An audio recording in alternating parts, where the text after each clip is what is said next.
Hello?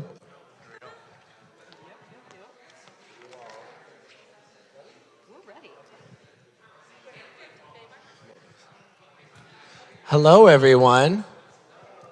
Hi. If you want to take your seats. Oh, you good? Okay. Everything echoes in here because when you bang a gavel, you gotta wait. We're not online yet? Okay. Okay. So I preemptively stopped you from talking. But now I'll wait for her to say. How many people love Chelsea's purse? What do you think of Chelsea's purse? Can we get a round of applause for the fashion statements being made by elected officials? Okay, there we go. And I'm glad that was recorded to be used against me at a later time, because it will. Right. Welcome, everyone. I'm Mayor Pro Tem John Erickson. It's so great to see you all here. I want to thank you all for showing interest in coming tonight. I want to thank my colleague Chelsea Byers, Councilmember Chelsea Byers, who I'll turn it over to in a second, but the City Council unanimously supported this town hall idea. That's gone. Never mind. Here we go. A while back. The city has a long-standing tradition for putting our foot in the door for when it comes to alternative medicines, alternative ways in which we look at the world, and really what does that do for the city. Obviously, we can go all the way back to cannabis legalization and the fight for that and to what we are now.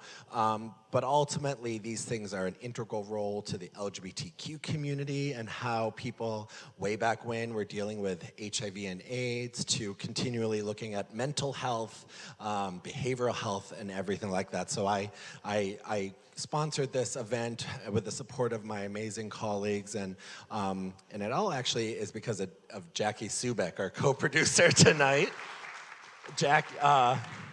Last December,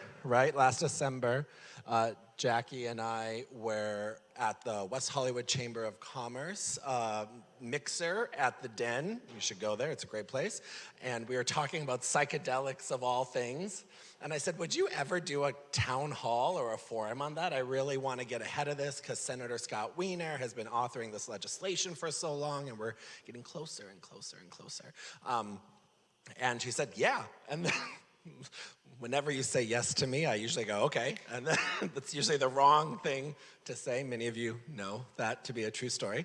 And now here we are with our amazing panelists. And truly, you know, this is really about the future. This is really about how we look at the world in a progressive way. And even sometimes, maybe not. Some residents don't want it. And their opinions matter at the same time as well. But how can we look at medicine, alternative medicines, as well as what we're doing here today? And I'm so happy Jackie's doing it. I'm going to turn it over to Councilmember Byers to say a few words.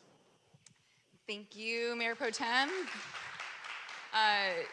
Your leadership bringing this item forward is part of the remarkable history our city has of being, as you said, the first foot in the door in many ways.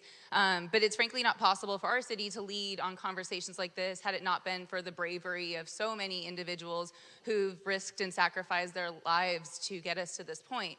And often because of government's decisions made in rooms like this and other places in this country, those people have had to sacrifice way too much to get us to this point. So I just want to hold space and honor those contributions as we start this conversation about the future and where we're going, and hope that part of what government does is hold more space and reconcile those tragedies that have occurred because of decisions made by places like this. So I just appreciate that. I want to say hi to the folks who are watching at home. I know this conversation is being recorded, and it's amazing that we can have this moment in time live on and be a place marker for West Hollywood's contribution to this story. So thank you, Mayor Pro Tem, again for bringing this conversation to us, to our new intern in the Legislative Affairs Division for being here and helping run this meeting, and Hernan as well.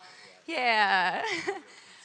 And we have a video from Senator Scott Wiener that we're going to show, and then we'll turn it over to the panel. Thank you so much.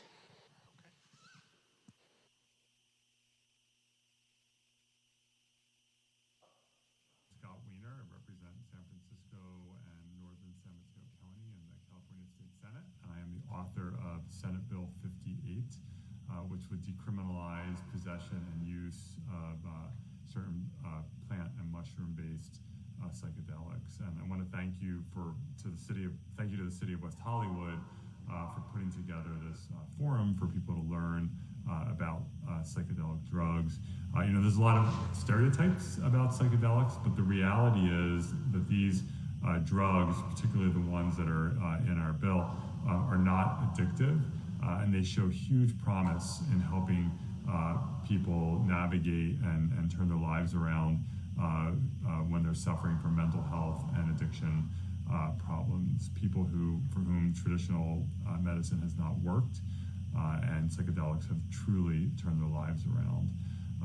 We are taking just this first step to say we should stop arresting and prosecuting people for possessing or using these substances. When you criminalize possession of drugs, you push people into the shadows, and they're less likely to seek out information, less likely to use with other people, which is safer because any substance can have a bad result. There's always a risk from any substance, whether psychedelics or alcohol or any other substance. And so we want to bring people into the sunlight. We don't want people to think that they're committing a crime because they're using psychedelics. And so we want to decriminalize their possession and use. In the future, we could have full legalization, perhaps a regulated market, perhaps certified psychedelic therapists who can work with people, and we need to always think about the future and having safe access to these incredibly important substances. So again, thank you for focusing on this topic, and I hope you have a great day.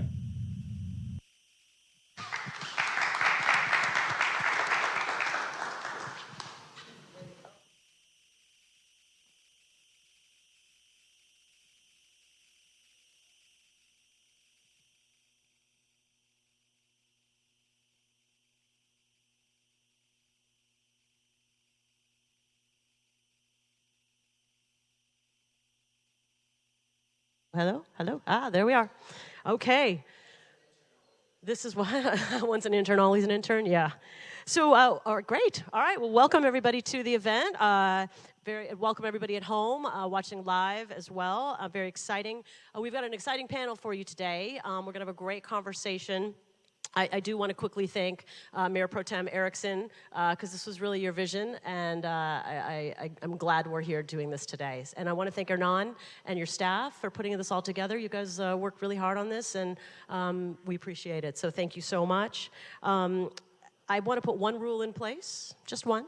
So we'll definitely make time for questions tonight.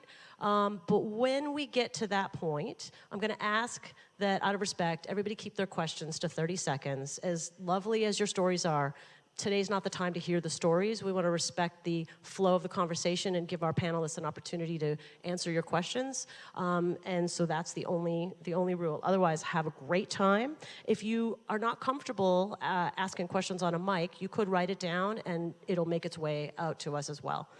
So let's do that. With this beginning of this panel, I wanted to just take a poll in the room.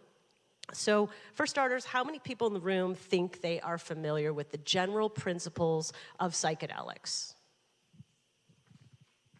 That's pretty much all of the room.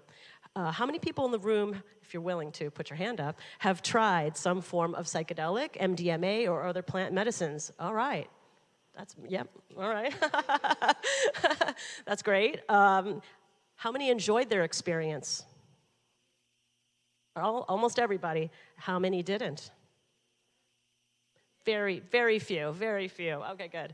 And finally, how many people are currently using some form of psychedelic therapy, guided or non-guided, maybe microdosing on your own or larger doses with a therapist? Okay. All right, we got a few people in the room. That's great. Okay, so I think we know what we're dealing with here today, right? Mayor Pro Tem Erickson gave you a quick update on West Hollywood, but I just want to make sure everybody in the room understands where we are today at this city level. So back in August 22, City Council basically told the law enforcement, our sheriffs, hey, mushrooms, psilocybin, these are all low priority, so don't bother. It's not really anything to worry about. And that's sort of a first step towards eventually decriminalization, legalization, whatever form we want to take. And that might happen in the next couple of years. It's hard to really know. I think the conversation is moving quickly, so we'll get a better read, and this is a really good place to start, is with the public and being able to hear from you and give you guys an opportunity to ask questions as well. Similar to Prop 64, which legalized cannabis in California, it's going to take a voter initiative or a law such as SB 58 to really truly legalize, really truly get to a place where we could regulate psilocybin and potentially other psychedelics and other plant medicines. Just understand this is not something that City Council can sort of do on their own. We really need the support of the state, and we'll get to talk about where we are nationwide. And just for reference, there's a couple of ballot initiatives that are getting ready to start collecting signatures here in California. I've seen 2, I think, of them so far. They're basically similar. Ballot initiatives tend to be a little different, but generally they are all going to, if they pass, they would all allow for possession, for production, for legalization, and the ability to start consuming psilocybin and other plant medicines. And so with that, I'm going to introduce a very amazing panel of experts here today. So to my left, we have Sergeant Terry Blevins. Terry is the current board member of LEAP, which is Law Enforcement Action Partnership, and they were instrumental in cannabis legalization as well, and now are moving into psychedelics as well. And right there in the middle is our lovely Dr. Eva Altobelli. She is a diplomat of the American Board of Psychiatry and Neurology. She specializes in psychedelic and addiction psychiatry. She's also the founder and CEO of Home LA. And way there on the end, coming in from Colorado, is Joshua Capel, who is a founding partner of the law firm Vicente LLP. And Joshua was one of the drafters of Colorado's Natural Medicine Health Act, which passed in November 22, giving Colorado the ability to have psychedelics, and he'll talk more about that in a minute. So thank you all for being here. And I'm just going to take a minute and have each of them introduce themselves a little bit more thoroughly than I just did. So, Eva, I'm going to start with you. Oh, gosh. Introduce myself more. Yeah, give us a little idea of why you're here today. I have always had a fascination for non-ordinary states of consciousness. I come from sort of a creative space, and actually was in the film industry before and transitioned in my 20s. I really wanted to move to Northern California and think about consciousness and get a PhD in thinking about the world and the way we think. I'm an East Coaster. That wasn't really an option. I ended up in med school. Psychiatric residency is very challenging. I totally understand the addiction fellowship piece because I'm an angsty existentialist.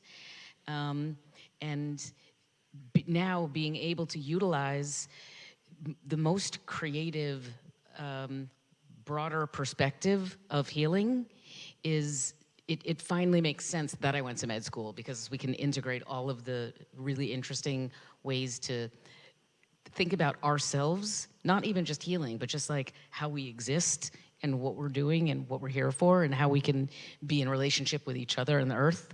So I just find the whole thing fascinating, and I'm glad to be here. Thank you so much. And Terry, why don't you tell us a little bit about you and why you're here? Thank you, Jackie. Well, first of all, it's a pleasure to be here. Thank you for inviting me. Thank you to the city of West Hollywood. I was so excited to participate in this, and you and I have talked about this. West Hollywood has always shown so much leadership, really, in so many areas, and in particular, one of my favorite was the standalone cannabis lounges. You know, I felt like West Hollywood really showed a lot of leadership in that. And I actually, because I was so involved in that process and so familiar with it, I ended up working with other municipalities that were looking at doing the same thing. And they were all looking at West Hollywood. So West Hollywood showing leadership in this area is really exciting. I love when I started really, well, first of all, you know, I having been a cop, and I was injured in Iraq, and I ended up using cannabis for pain, and I had some psychedelic experiences with it, and it, you know, because I was a newbie, and it really expanded my mind. It really forced me to look at things from a different perspective, and eventually now I'm pro everything. You know, I believe in legalization completely, and I've been really active, like you said, in Arizona or in California. Now I'm in Arizona doing the same thing. I was active in getting cannabis. So this is really important, and the reason that I personally have such an interest in it is because the impact that we've seen it have on veterans and first responders.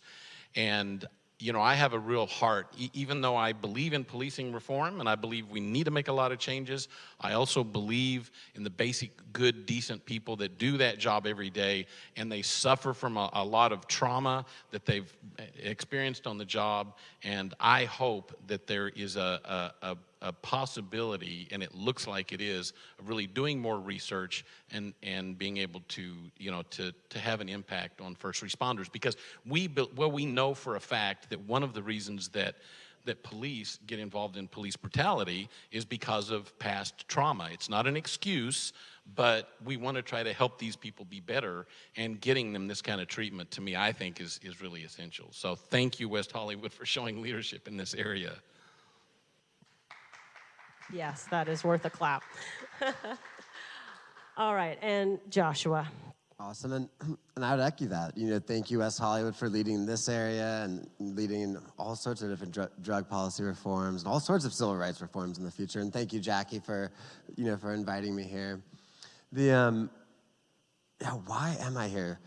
Great question. But you know, I've been involved in drug policy for the last 18 years, you know, and from that space, you know, I started this law firm, Vicente, of like, how do we sort of like leverage capitalism to end prohibition? And, you know, so that's been our mission. And, you know, really it started though, you know, 2018, 2017, you know, some passionate activists walked in my office and they were like, hey, we want to decriminalize psilocybin in the city of Denver. I'm like, that's ridiculous. Like, it's never been done before.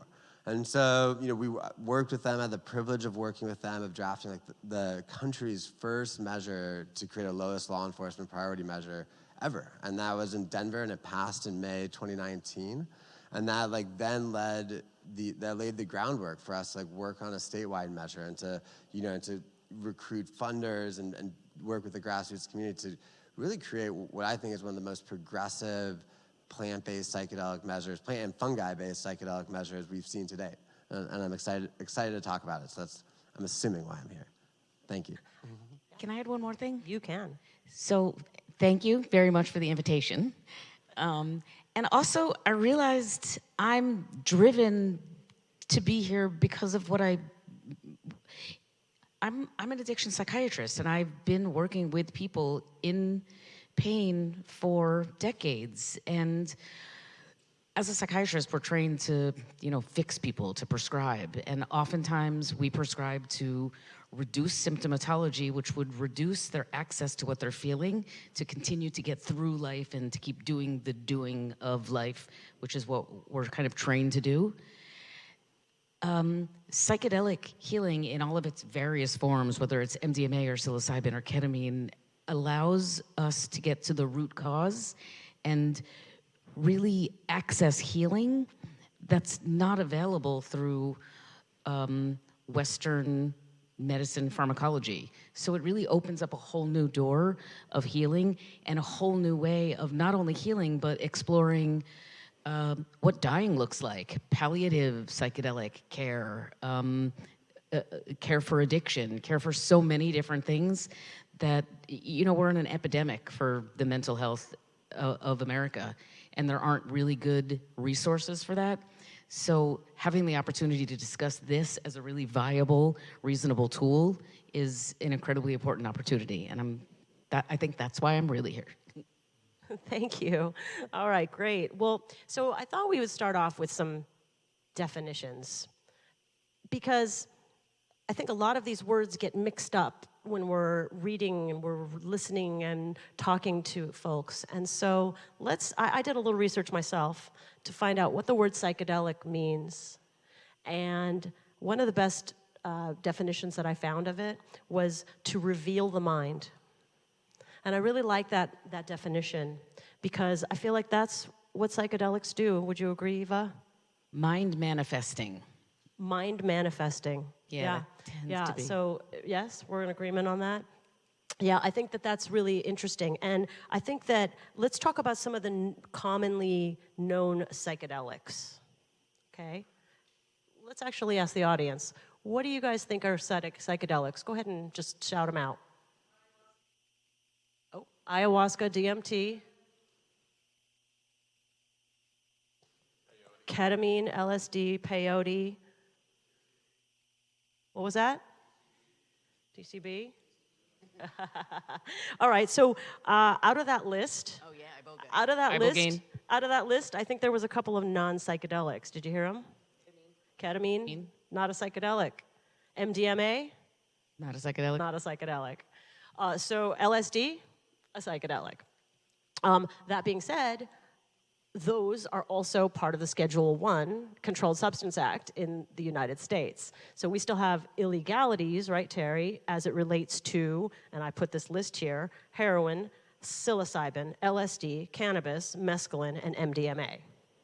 So those are all still Schedule 1, totally illegal drugs and substances in the United States, meaning they have no medicinal value of any kind. And no research value.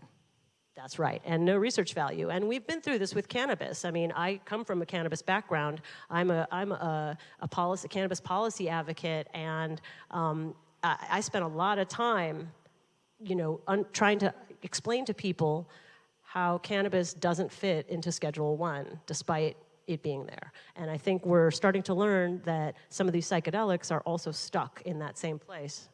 Yeah, and psilocybin, for example, is even granted breakthrough status, by the FDA as a drug, but they still have it in Schedule 1 that says there's no medicinal value whatsoever.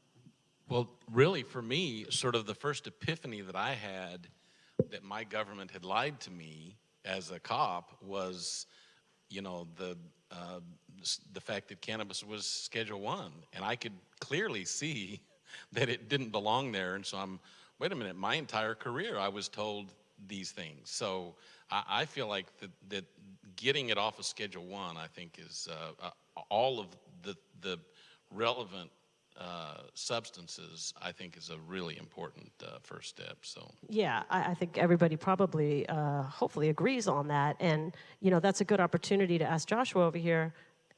Tell us about some people that I'm talking to have said that they feel like mushrooms and psilocybin could just become decriminalized and descheduled as opposed to fully legalized and regulated.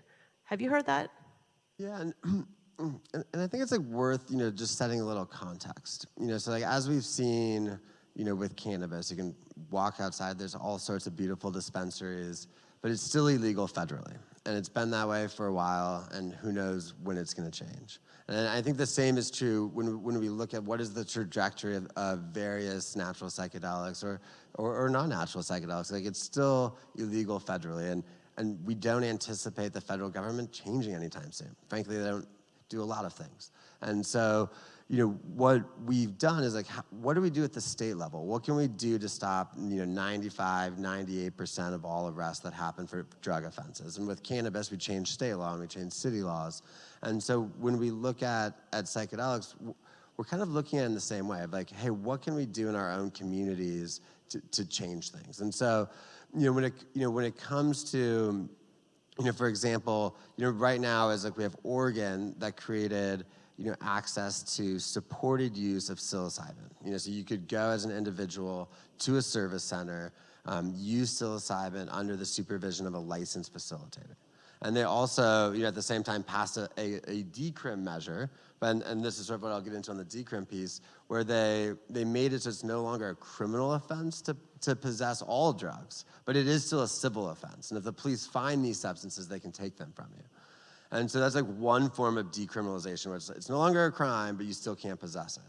What we did in Colorado is we said, hey, not only do we want Oregon's provision around supported use and safe access to the healing potential of not just psilocybin, but other natural psychedelics, but we also created a decriminalization around the personal use that goes a step farther, that allows for people to actually possess these substances. The police can't take them from you. It's not a civil offense. And so that was like a key piece in this puzzle for us, was because there's just like different modalities of how people access these natural psychedelics. Some people want, my mother, for example, she might want like to go to like a place that's like regulated and safe.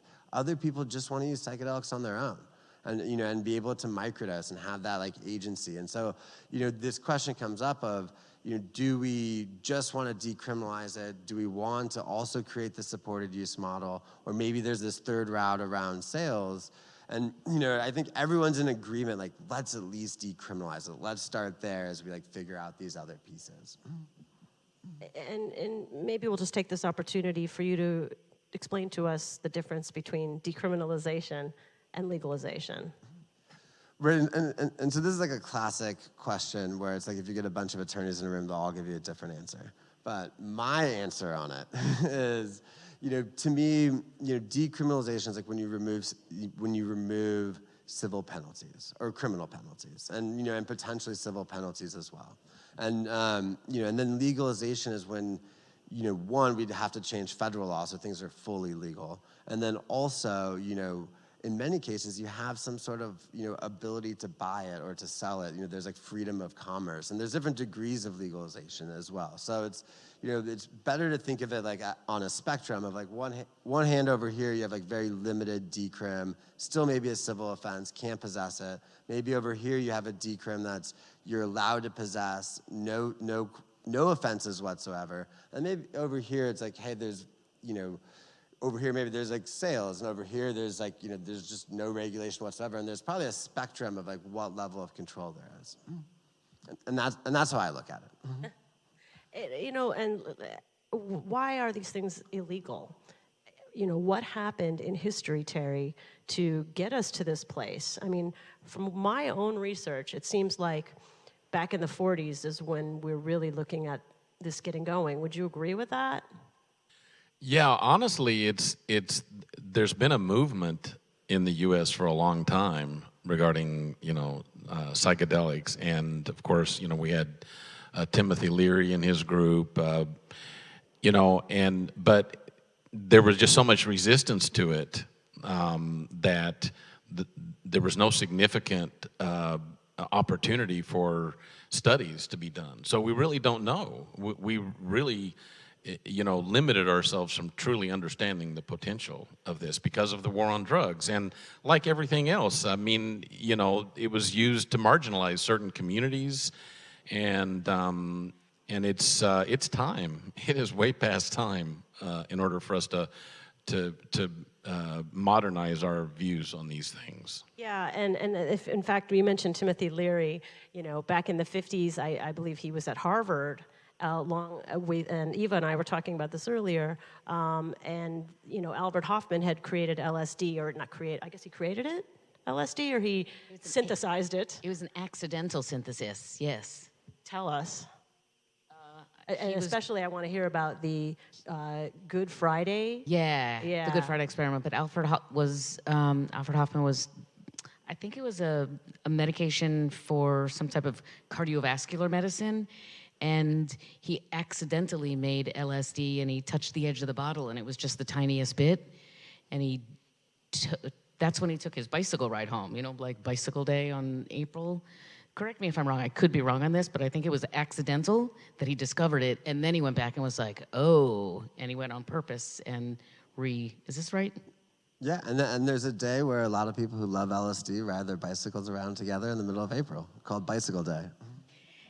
And there was actually a lot of research, just to add that, until Nixon put the kibosh on all this, up until the 50s. There was a ton of great research, and there was Stanislav Grof, and there were many, many psychiatrists, even Bill Richards, who taught me, were working at a hospital in Maryland doing a bunch of wonderful studies with LSD for schizophrenia, and that was all shut down. So we did know it was helpful, but just politics at the time wouldn't allow it. But to the Good Friday experiment, the group of the 4 elders at Harvard gave, I think it was LSD, and again, somebody correct me if I'm wrong here. Yeah, it was LSD. To a group of theology students who all said that, well, there was a control group, and then there was the actual group that got the active, and the control group came in, and they were all relaxed, and they thought, like, the people watching thought they were the ones that got it, and then the active group came in, and they were all naked and laughing and crying, but they did say it was the single most significant transformative experience they've had in their lives. And decades later, Rick Doblin found the remaining people that were still alive. Houston Smith was one of them, and he interviewed them, and they said decades later, this still remains the single most significant and beautiful experience I can recall having. I found a great quote from Albert Hoffman, again, the inventor of LSD, during a speech on his 100th birthday. He said, "It gave me an inner joy, an open-mindedness, a gratefulness, open eyes, and an internal sensitivity for the miracles of creation. I think that in human evolution, it has never been as necessary to have this substance LSD. It is just a tool to turn us into what we are supposed to be." And I thought that was really, really wonderful. So before we dive in too deep, beyond the history, Eva, you're a psychiatrist, yes? I am. Right. And so I was wondering if you could tell us a little bit about the difference between traditional psychiatric therapy and psychedelic therapy. Can I tell you really quick first where the word psychedelic really came from? Yes. It was Humphrey Osmond is a psychiatrist in the 1950s, and he gave it to his friend, Aldous Huxley, but he wrote him a little poem, and it was, I can't remember the first part of it. It's something, I wish I could remember the first part, but the second part was Aldous Huxley writing Dr. Back saying, "To fathom hell or soar angelic, take a pinch of psychedelic." And that was the first time it was actually seen written. That's a good little tidbit. Yeah, I wish I could remember the whole thing. So you said the difference between Psychiatric therapy, which I think many people are familiar with, and psychedelic therapy, which is kind of where we're talking about now. Bryce. Well, that brings us to the new term, which is psychedelic psychiatric therapy. One more time. Psychiatric therapy? Yeah. Psychiatric therapy is currently the conversation around psychedelics, medication management, individual therapy, and a little bit like I shared about in the beginning, it tends to be suppressing symptomatology. There's a limit to what we want to, what we have the capacity to feel. Psychedelic therapy unmasks these deeper rooted issues, allowing them to come into the light so that we could address them, feel them, and deal with them. We can't deal with the things that we can't feel. And a lot of times through Western medicine, we suppress.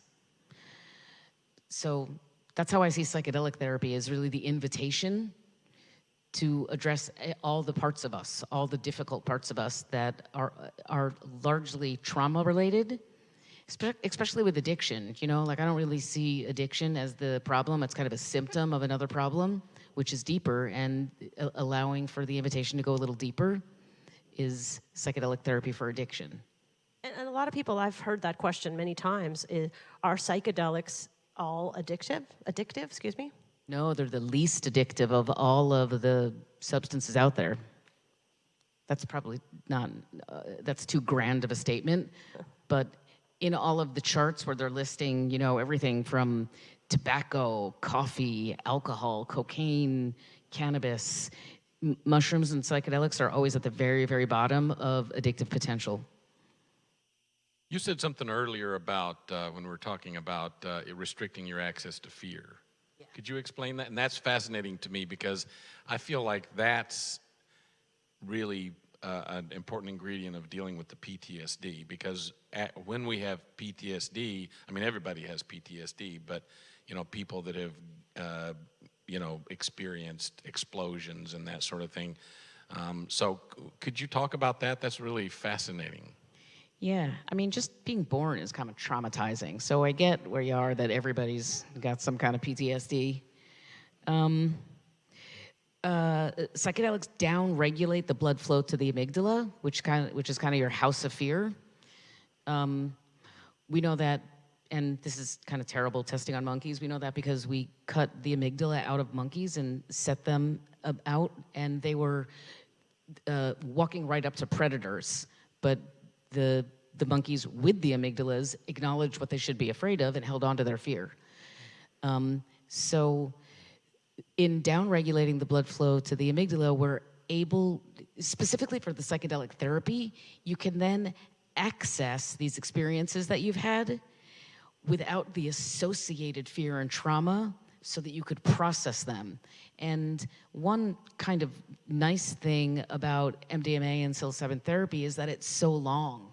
So it really gives you a couple of hours to be in conversation with a supportive, safe environment and process these things without the fear. I guess how that first came up for us was because we were talking about the way a lot of people living with PTSD interact in the world, and is a response. Like, if what you're doing is driven by fear, the response is not going to be your authentic core self, which is also how I think we get into patriarchy, sexism, racism, sort of like the bigger issues oppression tend to be driven by fear on some part. So if we could address that, it would really allow us to make a big difference with our interactions as a humanity. Yeah, and you know, Terry, when you talk about trauma and PTSD, especially in this case in the law enforcement community, how are psychedelics potentially playing a role in all of that?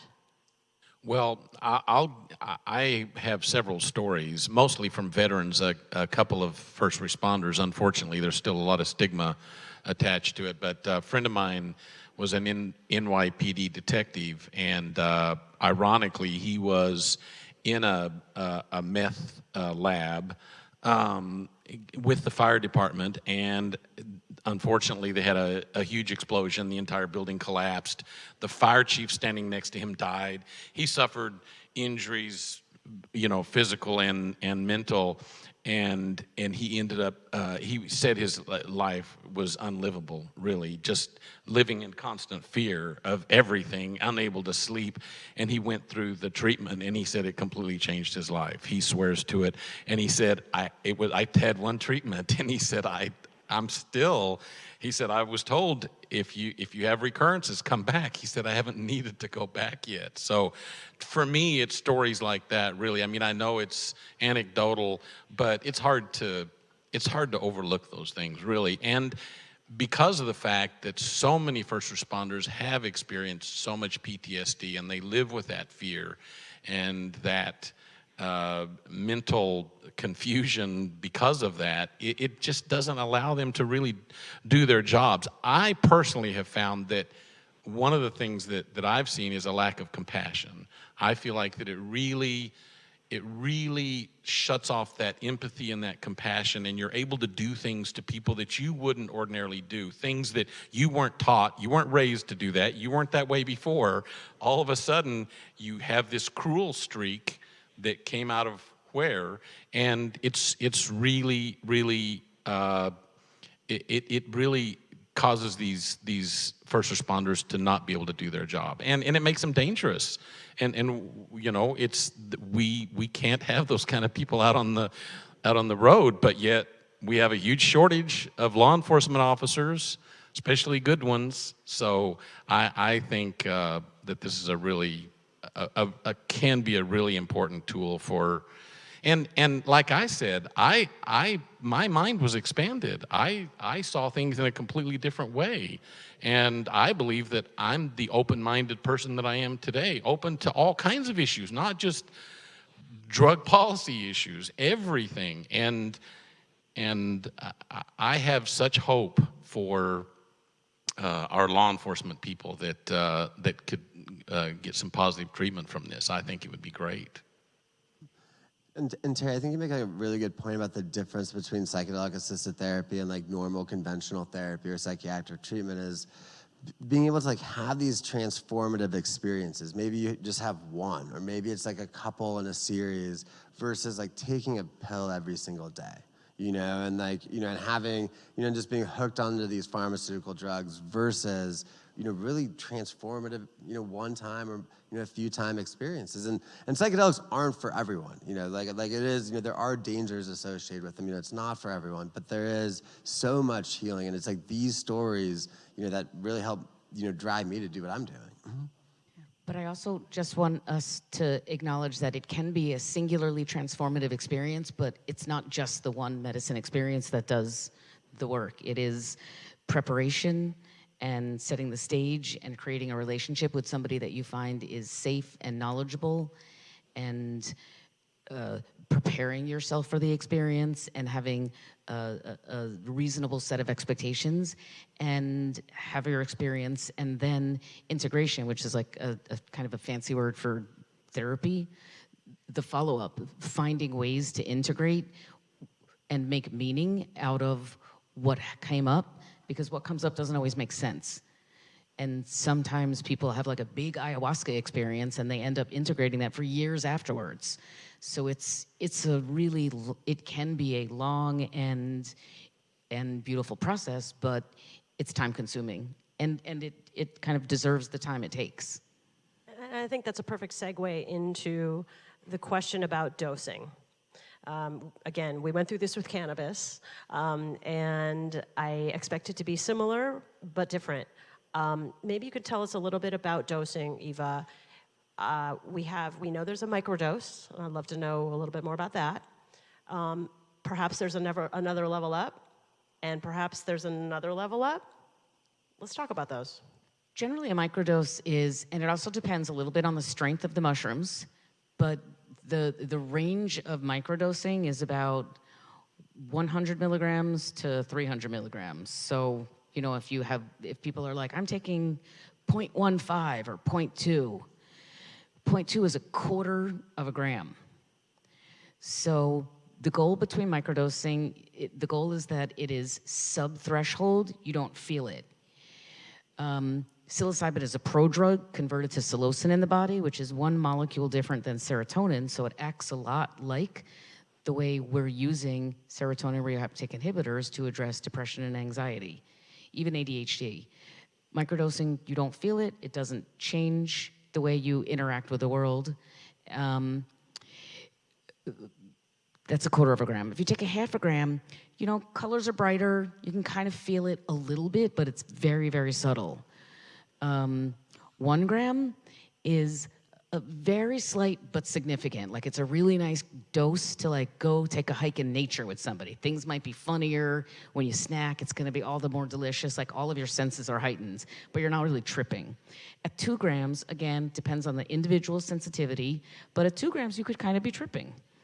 5 grams is sometimes what's referred to as like a heroic dose, particularly if you're controlling for 2 of the 5 senses. If you have eye shades on and you're listening to a psychedelic-driven soundtrack, you can have a really intense inward experience. And there are, probably not clinicians, but there are mycologists around the world through history that have taken upwards of like 35 grams, which I have found surprising, and it was really hard to wrap my head around that, but I've heard of it. That's a lot. Joshua, talk to us. Yeah, and I was just going to say, I think a couple of things to note is, the types of mushrooms actually vary pretty substantially in how much psilocybin that are in them. So in some cases, it's like 0.5%, of the dry weight of the mushroom is psilocybin. Other cases, you're looking at 2%. So you're looking at like a 4-fold increase. So it's like really important to know like what mushrooms you're working with. And then, and likewise, like if you work with other substances, if you're working with, San Pedro or you're working with DMT, they all have different dosages. So it's just do your homework before you go exploring. Definitely. And also, I want to ask you, how, if, did you address dosing in the Colorado Act? Well, we haven't yet, and so, what we did, the substances, that we decriminalized in Colorado was psilocybin, psilocin, ibogaine, which I don't know if we've talked about ibogaine, but it shows a lot of promise for treating addiction, especially opiate addiction. Mescaline, but we excluded peyote from it, and then also DMT. And so those were the different substances that we decriminalized. On the supported use side, it just starts with psilocybin and psilocin. So if you want to go to a healing center in Colorado in a couple years when they're open, it's just going to be psilocybin and psilocin to start with. We didn't address this dosing question. On the personal use side, an individual can have a personal use amount. It's an undefined amount that is necessary for them.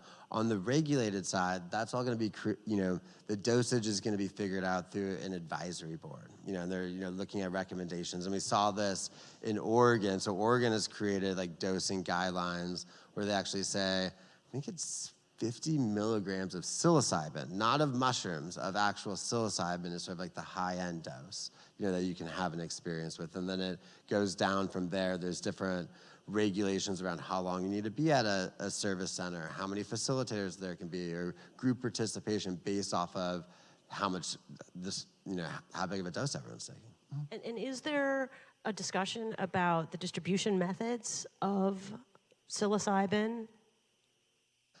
Like in terms of like different preparations of psilocybin, like chocolates versus tinctures versus, raw product. It's also an interesting question. I mean, people are trying to figure this out because when it comes down to how do you compare raw mushrooms to pure psilocybin, and then how do you take that pure psilocybin number and put it into a product that's reliable, or sometimes you just take the raw mushrooms and you put them in chocolate. There's still a lot to be figured out around like dosage and strength, but ultimately it comes down to like how much psilocybin and psilocin on like a molecular level are in each product or in the mushrooms. And this is something that's like a huge benefit of like decriminalization and regulation is like the testing of it. And we're starting to see testing. We're actually seeing testing here in California without any state laws, but that is like helping us sort of like figure these questions out so we can just have a more informed public so they know what they're getting themselves into. There's a lot of research in psilocybin right now, though, and they're using synthesized, I think it's psilocin, like they're using the active ingredient. It's either psilocybin or psilocin, but they're all synthesized. They're like made in a lab. They're a known amount, and they're not, it's not like a vague. Right, but what would you tell somebody who wanted to try some form of mushrooms and or psilocybin for the first time? How would they know what to try without a guide? Just a little bit first, low and slow. I mean, first as like an attorney, I'd say like it's illegal, you shouldn't do it. But moving beyond that question, a lot of times like I look at psychedelics, like I'm from Colorado, like you're going backcountry skiing, and like if you're going out into the wilderness and like you've never been there before, like you need a map. Sometimes you even want to hire a guide. You want someone to go with you. So it's like when you look at like what is like psychedelic safety isn't saying like, ooh, I have 5 grams of mushrooms, I've never done mushrooms before, let's see what happens. Psychedelic safety is like, hey, I want to do this. Who do I know that can like sit with me? What does my support system look like? Who's coming with me on this journey? Because a lot of times when we hear about when when people have had really negative experiences or they've ate too much and like it's led to, yeah, in some cases like even led to death because of like something crazy has happened, it's because they're on their own. And it's like as a psychedelic community, it's like it's kind of on us to like look out for each other and support each other in these things. So if someone's gonna say, hey, I want to do this for the first time, I say, great, who are you doing it with that's like done this before or experienced this before? Yeah, I think that's really good advice, Terry. Yeah. Can I just ask you a quick question about pushback from law enforcement in Colorado? How did that go? There hasn't been, it's like psilocybin has never been, like a drug of abuse. It's not like you're seeing, it doesn't have the same repeat potential as like cocaine or heroin. You're not like, oh, I just need more and more and more. You're like, oh my God, my life is transformed. I just need to think about that for a while. And so, like we haven't, just like from like a law enforcement pushback, there hasn't been that much. It's like it hasn't been like an issue for law enforcement generally of of people using natural psychedelics for healing. There are concerns of like, if you're microdosing and can you drive? Like there's like the same sort of like intoxication concerns. And like ideally, if you're microdosing, it's like sub-perceptual, it shouldn't be an issue, but don't take that as legal advice. But there is, still things to be figured out around, around intoxication. But overall, it's just not like a big issue. What we're seeing instead is people, veterans and first responders going to Mexico and using Ibogaine to work through PTSD and addiction. And, it almost has like the opposite of effect in a lot of cases. I think you're absolutely right. In my opinion, there are several reasons for it. I think it's what you were saying is that as cops, we really didn't see a big problem with abuse. The other thing is I feel like cannabis kind of like opened the door. Now the cops are just like, okay, well, whatever, we're not going to fight this too hard because we lost the last one. And honestly, I'm a firm believer, and I've said this to groups of cops before, I believe that the law enforcement posture on cannabis from the beginning and the fact that they pushed a lie even after it was obvious, it hurt law enforcement's credibility in the United States. And right at a time when we didn't need to lose any credibility, we were already in trouble. We had lost our way, honestly, in a lot of ways, at least some leadership in law enforcement. So I think they're going to be open to it. I don't think you'll get a lot of pushback because of it. And exactly what you said too. I mean, it's starting to go around first responder and veteran circles. Hey, and a lot of us suffer from this stuff. So if we think maybe there's a possibility that we could get some relief from it, I think I don't think you'll see pushback from law enforcement. And as far as I understand, here in West Hollywood with the sheriff's department, they didn't get a lot of pushback as far as the sort of opening up of acceptance and not arresting people for being in possession. So yeah, that's definitely true, but also it's even in a place where law enforcement is more interested in going after cannabis folks, it's a lot easier to find somebody smoking on the street than it is to see somebody taking some mushrooms. So does law enforcement, do you feel like they might feel a threat coming now that this conversation is growing little by little around the country? No, I don't think they see these substances as a threat at all. And I'll tell you, one of the things that I remember we've had conversations before, like, with other cops, how many people have you arrested for driving on psychedelics? And part of the, again, this is anecdotal, just our belief. We believe that a lot of people that were using those, they stayed home just because they knew that it was probably going to be a severe reaction. They didn't want to be out driving while they were under the influence of that. And then, of course, cannabis is kind of different because a lot of people consume it, and they don't feel an effect. So, you might have more people consuming while they're driving. But again, we haven't seen, and I've been following this all along. I always said, am I going to support something that's going to cause increased traffic injuries and deaths?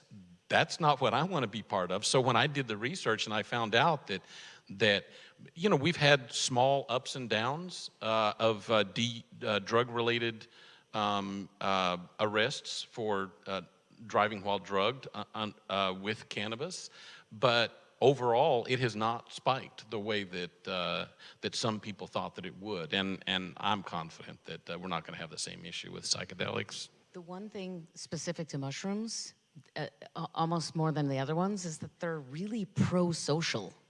So you would have less reason to arrest. You know, like for instance, methamphetamine is not social. And after, with enough abuse, you get paranoid and psychotic, and you call the cops on yourself because the television's yelling at you. And,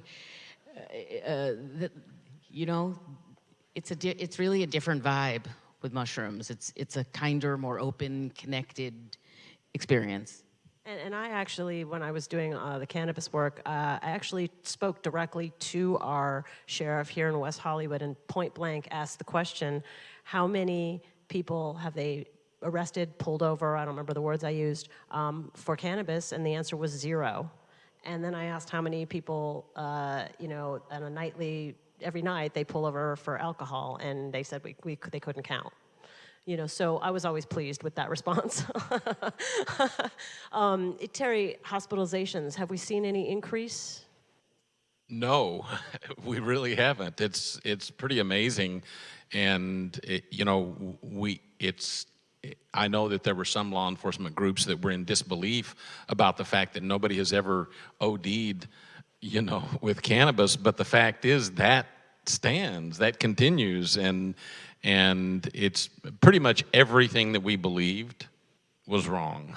We were wrong about everything. So like I told you before, I'm like, okay, you know, maybe not all cops are saying that, but there are a lot of us more and more. And I love it. I have a really good friend who was in senior leadership with the DEA, and I talked to him recently, and he said, all of my retired colleagues, he said, we're all just like, you know what? We're seriously starting to question whether the war on drugs was a mistake or not. And when those officials start to question that honestly, this hair stood up on the back of my neck when he told me that, because he said a colleague of his recently wrote an article, a retired high-level official from the DEA had written an article about questioning the war on drugs. So. And I was saying earlier, I'm executive producer of a Spanish language docuseries about the war on drugs and how the war on drugs has affected Latin America. And we know that, you know, these substances are heavily, heavily used in Latin America because the U.S. forced these countries to make it illegal, you know, so some of them didn't because they knew that it was a mistake, but others, and it's really important that we show leadership in this area. We forced these countries to make things illegal that shouldn't have been illegal. So now we have the responsibility to go in and to say, you know what, we made a mistake, and let's try to reverse these things. So, and that segues into my next question. In cannabis, particularly, the war on drugs just decimated our communities of color, among other groups. What I'm hearing, Eva, is that some of these psychedelic trials that are happening are basically happening and being administered to only white people. I was shocked when I read this, although I probably shouldn't have been shocked. What is that all about? Why is that happening? It's been hard to get a BIPOC community to be as engaged as study participants, but to be honest, the Black community doesn't have a lot of good reason to trust the American white medical community. If you think back historically to some of the atrocities around testing, the Tuskegee experiment, and even in general, like even with LSD, we tested on veterans, and we've done terrible things through medical experimentation. So I think there's a certain level of trust, and also if you think about the people the therapists that are sitting in the room are all white. So I think it's really important for us to support a multiracial community of therapists that will be available to offer this. And a lot of the training programs have BIPOC scholarship programs so that this can be more readily available. Because I also think that the BIPOC community has the same, if not more, level of trauma and like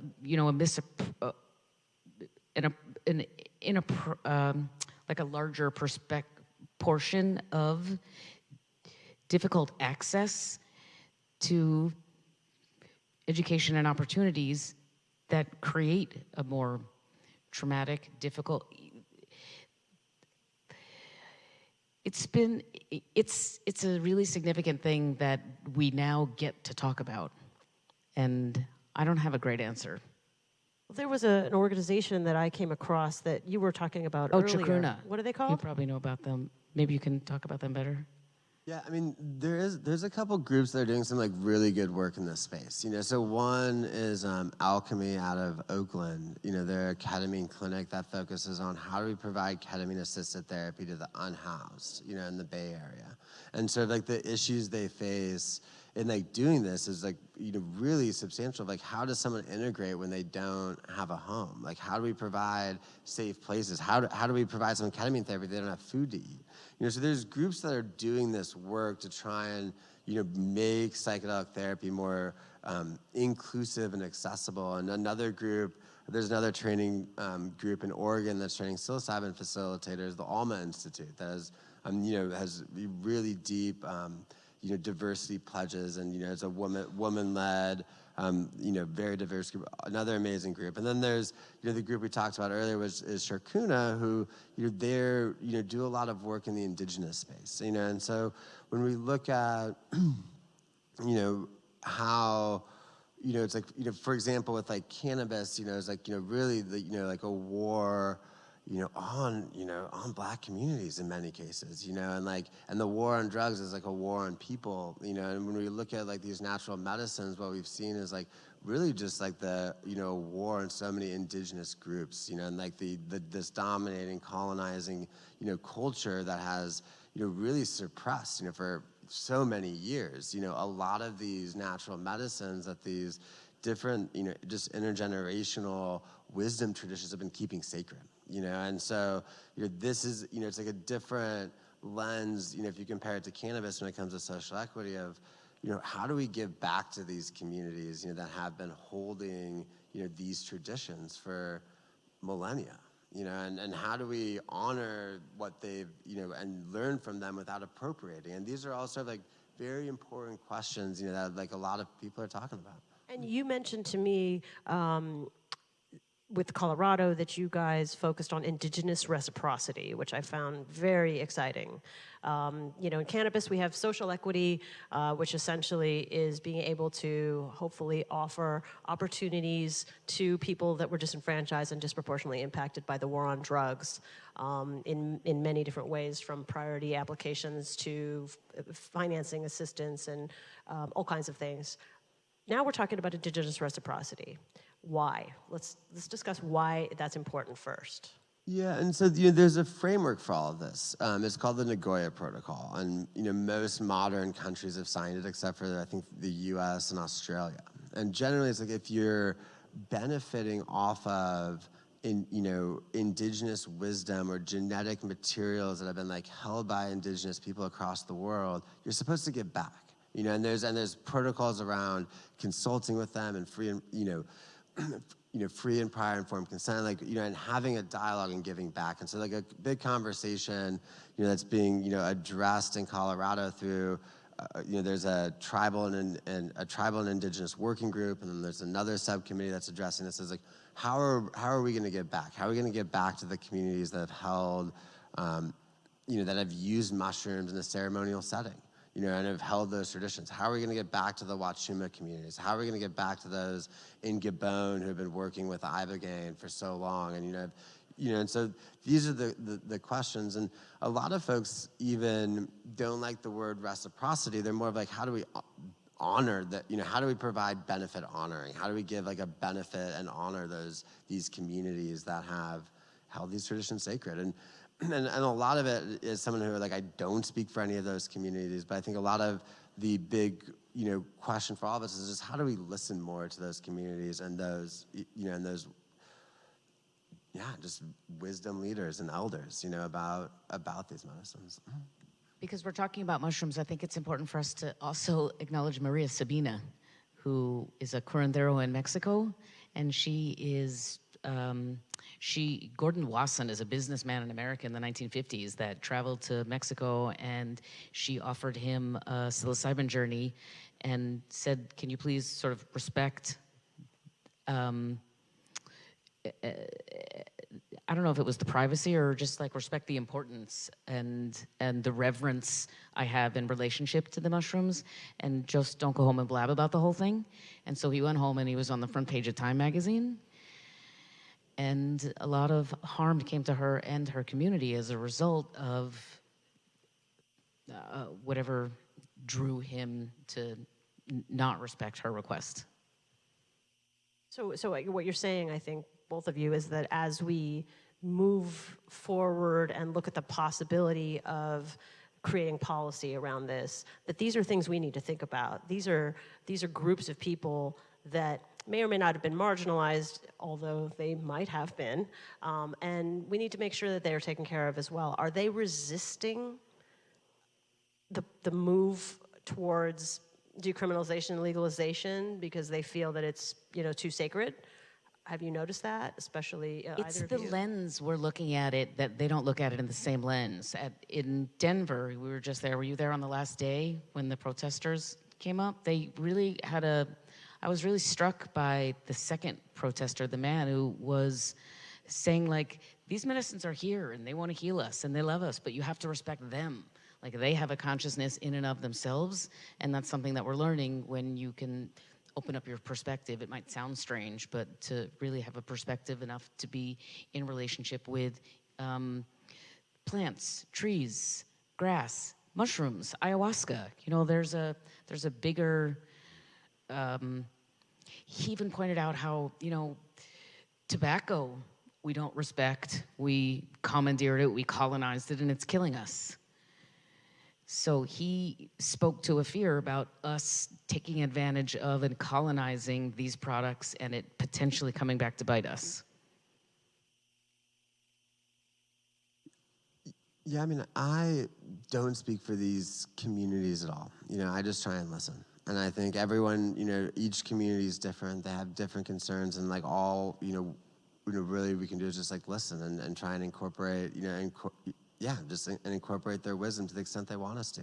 And there's, a lot of different voices that are out there.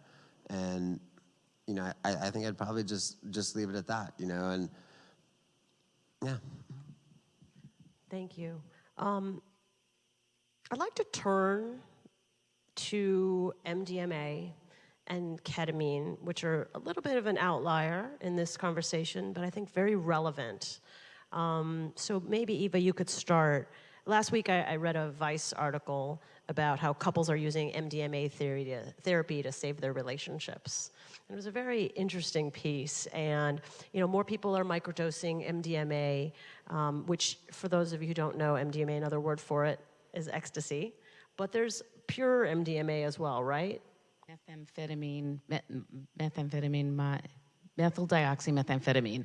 Actually, I thought of it when you were talking, Terry, when you talked about the increased empathy. These medicines are referred to as entheogens, heart opening, connecting with the divine. They allow us to feel more connected and think and feel and respond through a more compassionate heart space, which allows us to have more compassion both for ourselves and for others. And so much of what we find psychotherapeutically, like in the rooms with people therapizing, there are voices, there's like old tapes we have and the voices in our head that are so unkind. We're more unkind to ourselves than we are to others. And this is sometimes what drives us to then be unkind and reactive to others. So the MDMA really increases, again, empathy and compassion. It was used in it was synthesized in 1912. It was used a lot, I think, in the 50s and 60s and 70s. and 80s as a therapy for couples therapy, and also in group therapy, until 1986, when it was also deemed a drug with no medicinal or research benefit. But it's beautiful and helpful, and it has been transformative for PTSD. Ketamine is something I use a lot in the clinic. Ketamine wears a couple of different hats. It's either the molecular model. It was discovered in the 60s. It was a battlefield anesthetic pain management. It actually was used it was brutal war in Vietnam. You know, if you have your arm blown off or your leg blown off and you have to wait for the medics to come, they would inject you with a lot of ketamine because it's the safest anesthetic we had yet to find. So you could dig a hole, inject people with ketamine, put them in the hole, and then wait for the medics to come. And that was the term K-hole, which is also a term people hear, you know, in the underground abuse community when you're overusing ketamine.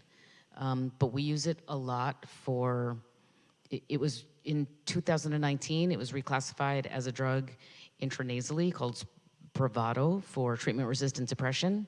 It's kind of difficult to use Spravato because it's only covered by insurance. You can't get it if you're not using it in insurance, and there's a lot of hoops to jump through. So a lot of practitioners are using what's called like the non-formulary version of it, which is oral troches or intramuscular or intravenous to help clients with ketamine-assisted psychotherapy, which is also different than therapy. I could talk about this for a long time. I don't want to take up the whole, it's very helpful and will maintain a place, I think, in the toolkit, even when MDMA, psilocybin, ibogaine, DMT, and other medicines are available to us.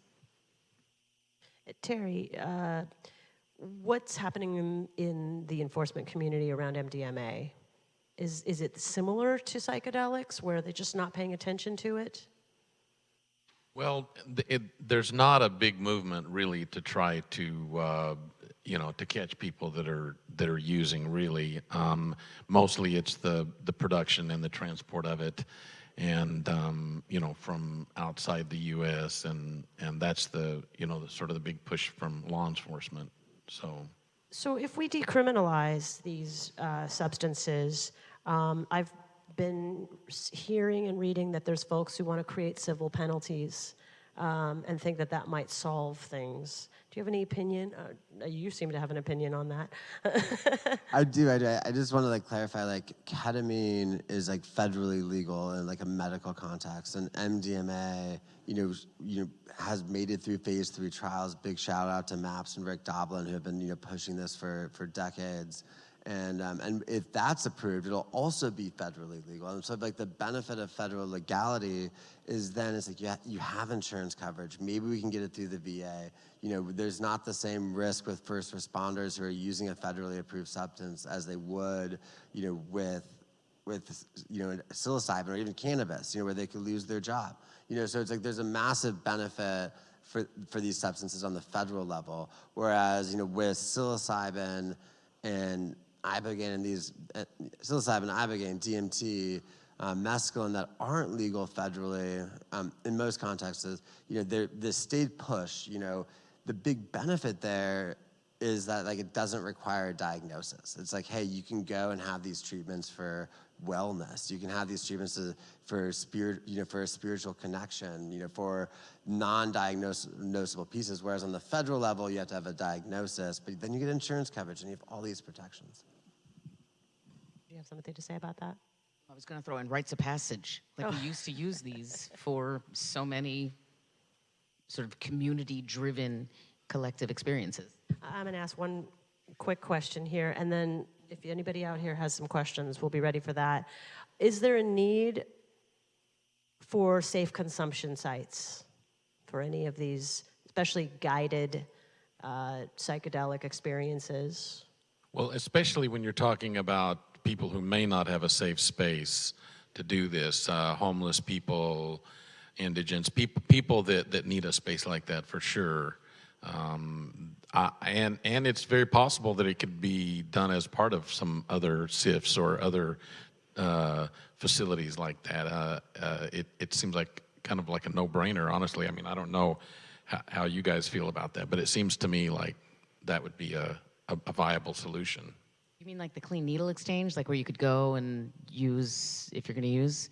Yeah, definitely a safe space because you're way more vulnerable. And the one sort of commonality with all psychedelics is that it puts you in a more susceptible position. So you are more vulnerable to anything. So definitely a safe space is profoundly important.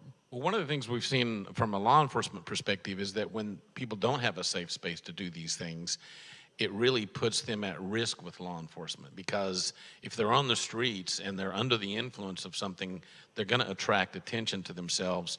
And we know that there are police officers that prey on that. And so we want to try to avoid that if at all possible. And there are other reasons, obviously, as well. But I think that the law enforcement community, although initially was opposed to some of these SIFs and other types of facilities, we're seeing more and more acceptance because they realize it makes sense. Well, I mean, do we want somebody on the street who might be having an issue with something like that? No, we want them to be in a safe space where they don't create an issue for the community or an issue for themselves. So, I mean, most cops don't want people to be hurt or injured. A lot of us got into this profession because we wanted to help people, and we don't like to see human suffering, So, I think it'll be accepted from that perspective. That's great. Thank you. Yeah. Yeah, and I think like part of the policy, issues at the state level is creating, places where people can go for guided experiences. And I think people want a safe space to be in. Some people will feel safe with the guide. Some people will feel safe at their house. Some people will feel safe in different contexts.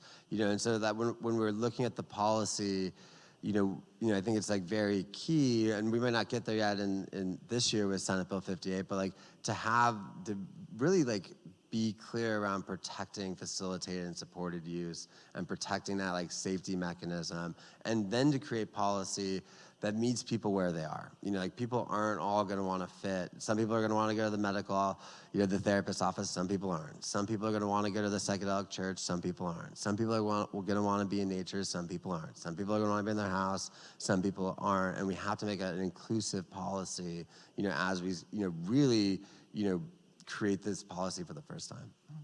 That's great. Thank you so much. All right. Does anybody out here have any questions? Hirsch, you want to come up here and stand at this microphone, or I think Hernan's going to come over.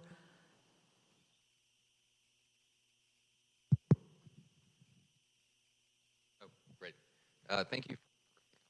I believe now there are increasing traditions in which psychedelics are used in conjunction with exercise, whether it's running or some other form of exercise, similar to how cannabis is used in this context.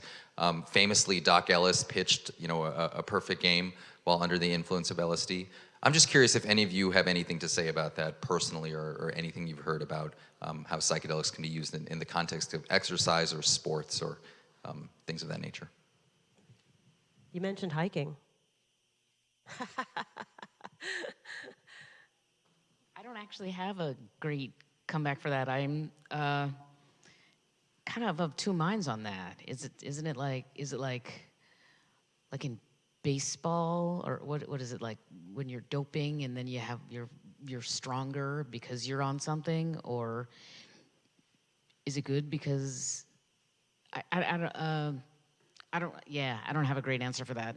Pardon? And there's like anecdotal conversations happening around psychedelics and endurance sports, especially to the extent like you can use psychedelics to like get into a flow state, and then and then that flow state can carry you through some endurance sport. But it's all just I haven't seen anything concrete. But I'm also the lawyer and not the scientist. I think it's probably great before, but I'm not sure it would be great during. It probably is great during. I just don't know. Yeah, I feel like you probably know the best about this because you brought up the question.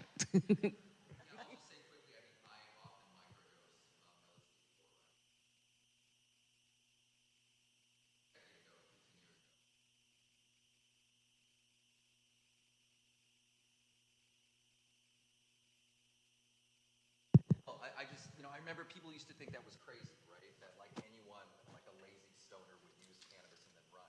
And now we're finding out it's borne out by science. And I'm curious whether we will get to a similar place. And I do think from an endurance perspective, to get into that flow state, I think you said it well, Josh. But also at low doses, yeah, because ibogaine at higher doses is this incredibly transformative experience, but at really low doses, it was used to enhance hunting because you could sit still, you could be really vigilant, all your senses were turned on, you could get what you needed to feed your family better. So, yeah, absolutely. Good question. Anybody else? There?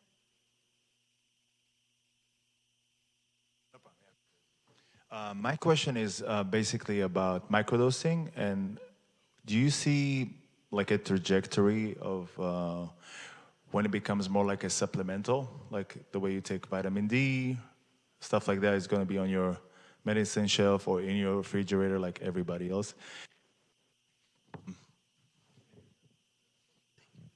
Yeah, I mean, I think right now with like the policy that's like being put forward, or that was put forward in Colorado, it was like a decrim model plus like a supported guided use model, and there hasn't been anyone like, hey, addressing and advocating for the microdosing community, except, and I'll give a shameless plug for this nonprofit called the Microdosing Collective, and they're the only federally recognized nonprofit that's like representing the microdosing community and like building that movement to like have a seat at the table and to advocate of like, hey, how do we have safe tested products that we can take as supplements, and it's good, the decrim's great for them, like Senate Bill 58, great move for just ending the criminalization of the microdosing community, but that community also just wants safe tested products.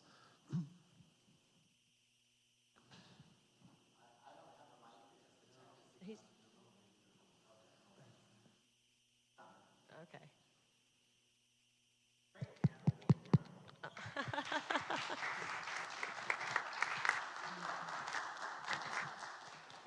So I want to the capitalism question because I'm a good neoliberal. So, in 10 years, this is sold in stores, right? Let's use the model, but it's very different from how I think people experience cannabis commodification.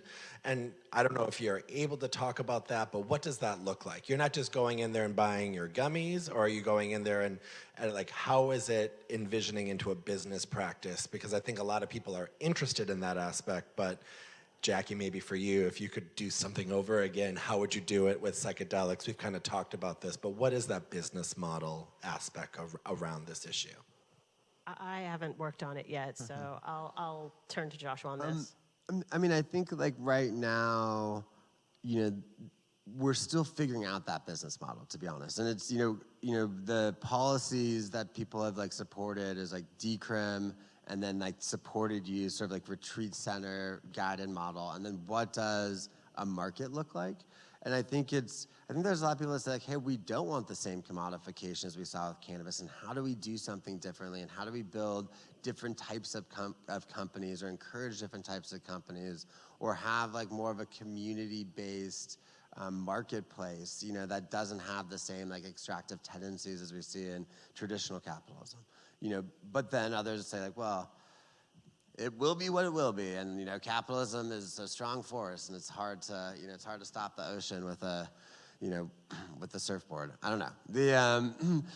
But so like I think it's still being created in that sense, and I will say, there's tons of companies out there now that are like creating products that I'm sure everyone's tried that aren't legal, and and I do have a strong encouragement of like safety in those products. There's a group, Fireside, that has a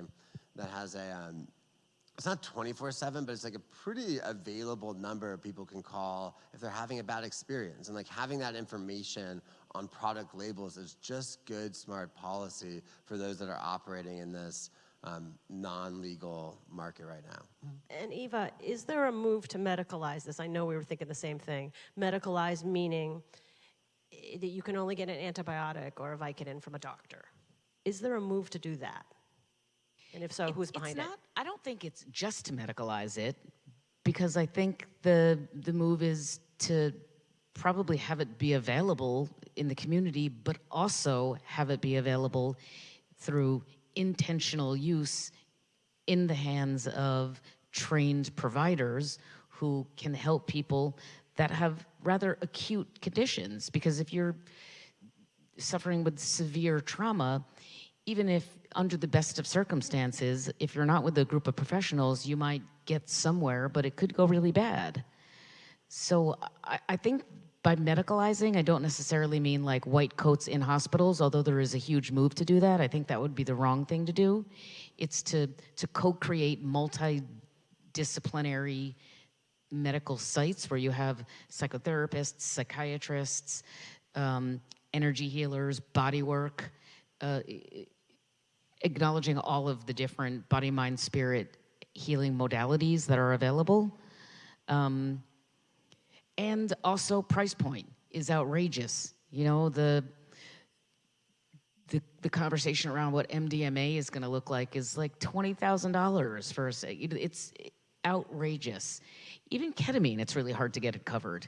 So we need to petition, I'm not even sure who to petition, but to get CPT codes so that these are billable procedures that insurance will cover at reasonable rates. And CPT codes are current procedure terminology codes. Thank I used you. to work in healthcare. There's a question here. I've been thinking about Sergeant Blevins' associates and friends in the first responder community who are availing themselves of this healing from these plants and these compounds. And I can't help but think about how after they've taken these steps to heal themselves, they then have to mark it on the calendar and hope their agency doesn't drop a random piss test on them. So I'm just wondering from you, from Joshua, from all of you, is there any thinking about how to remove this secondary prohibition with these corporations and other companies that still have these barbaric practices of demanding piss from their grown-up adult employees? What are we doing about piss testing? What are we doing about any of that stuff? Well, I can tell you that the first responders who I know who have availed themselves of this treatment, I don't know any of them that are currently serving, and it's exactly for the reason that you said. I don't even know if there's a world where, I mean, I think it would have to be, you know, and it's so tough when you're in law enforcement. So many law enforcement people are walking around untreated because of that stigma. They just, you say something and you immediately get put on administrative leave or you get stigmatized. If you're interested in any kind of a promotion or transfer, there's no way that would ever come if you ever admitted to anything like this. So it has to be made part of the formalized treatment program, I believe, in order for first responders to be able to participate in it. Okay, one more, and perhaps the last question. Thank you, panel, for doing this. It was very fascinating to hear from you all. Quick question. I think this might be for everybody, but specifically Jackie. When we saw Prop 64 pass, we saw a lot of the systems that are represented on the stage have to then respond and then learn at a slower pace how to adapt to the new regulatory legal environment around cannabis. Are there any discussions happening ahead of time around psychedelics and context of law enforcement, our medical education community? Is there any types of best practices or new lessons that we learned from Prop 64 that could be applied if there was a proposition that came down from the state to legalize or decriminalize the use of psychedelics? Yeah, today, these kinds of events are starting to take place where the public is finally starting to be able to ask questions and learn, because that's really the first piece of all of this is information, is, you know, actual facts, what is going on. And I think, yeah, we don't want to repeat the same mistakes. We made so many mistakes with cannabis, and we're still making them.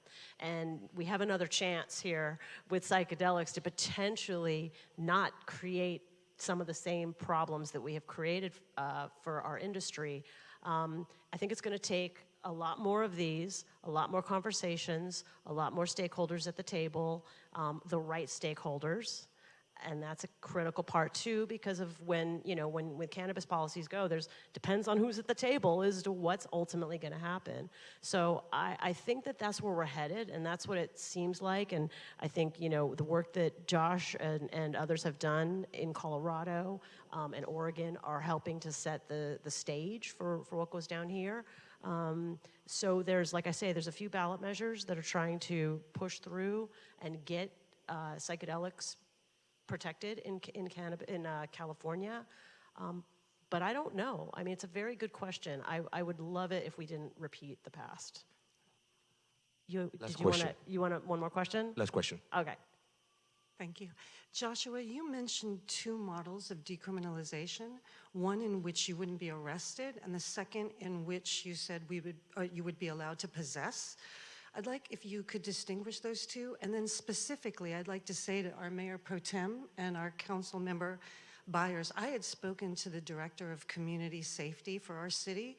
They mentioned that our decriminalization directed by council would be the directive would be just that it would not be prosecuted, or it would not be a crime that would, was specifically sought after, but that the sheriffs would have the liberty to arrest or prosecute if they wanted to. So I wonder if you could distinguish between those two. Yeah, and there's actually three. So one is like, what can a city do?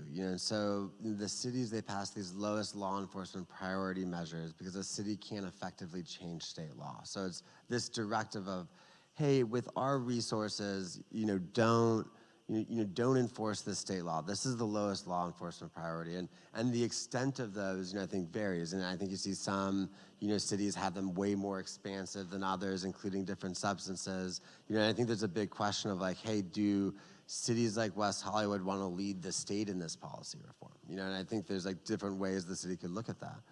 But with that said, so that's where we are at the city level. And then at the state level, you have what Oregon did of like, hey, we decriminalize all drugs, but it's a civil fine. So if I find you with personal use amount of anything, I can give you a $100 ticket.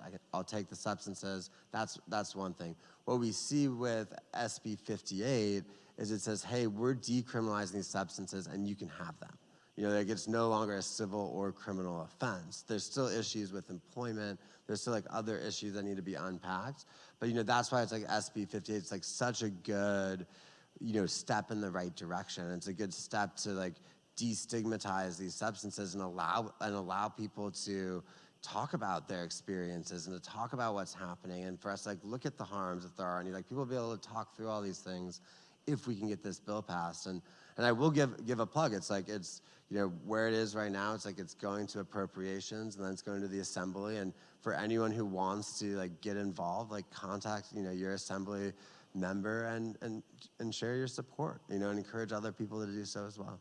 And if I can address the issue of we are done with questions. We have to go wrap it up. But on the issue of the sheriff, we are a general law city. We are a contract city. We hire the sheriff. The sheriff doesn't necessarily take directions from us. The sheriff takes direction from the sheriff, which follows the state laws. The same was true when we tried to do with marijuana years ago, and we got the same response. So that's what happened. I'm going to ask one fast little question here and wrap this up, and we're done. For you. Okay. Eva, what really blows your mind in this research that you've been doing? What's making you go, wow? That we're doing it. Really, that we're here, that we're doing it, that it's going to happen, that so much of the research is positive. And what mostly blows my mind is actually sitting in the room with clients and seeing the transformation. That's great. That's great. Terry, do you see a time in the near future when law enforcement starts to cooperate together with the states and the governments and everybody to make this a smoother transition? Oh, I believe so. I've seen huge changes in attitudes, especially towards consumers. And I just want to, in general, I just want to summarize sort of my feeling on this and address the citizens of West Hollywood. you know, like cannabis, I never would have gotten involved in advocating for cannabis policy reform if I thought that it was going to create a safety issue. I've spent my entire life protecting communities ever since I was 21. I didn't stop the day that I left law enforcement. And so I would not be advocating for this if I thought there was any possibility that it could create a safety or security issue for the city of West Hollywood. Thank you. And Josh, if you had that magic crystal ball, what do you see as the future right now from a legislative and lawmaking policy perspective for psychedelics and other substances like MDMA?